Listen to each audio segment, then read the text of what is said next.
Steiermauer, da bin ich her.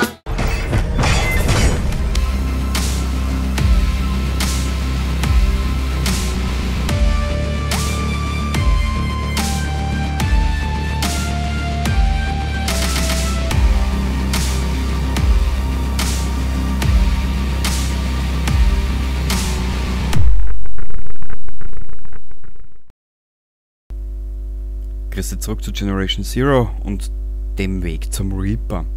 Ich habe mich umentschieden, die heutigen 2 Episoden looten für den Reaper. Es wird in der ersten Episode der eigentliche Plan erklärt und der neue Plan sieht so aus: die 2 Folgen heute, was eigentlich als Dreiteiler geplant war, mit 3 Stationen des Lootens, dann die Basisverteidigung und dann der Kampf gegen den Reaper. Ich habe dies nun verworfen. Wir werden diese 2 Episoden looten, die werde ich euch heute zeigen. Und dann kommende Woche, am 20. März, wird es eine Folge geben mit 3 Kapiteln oder in 3 Akten. Das wird sein, diesen Bauernhof auskundschaften, was hat er, was ist dort drin, wo können wir uns verstecken, etc. und so weiter und so fort.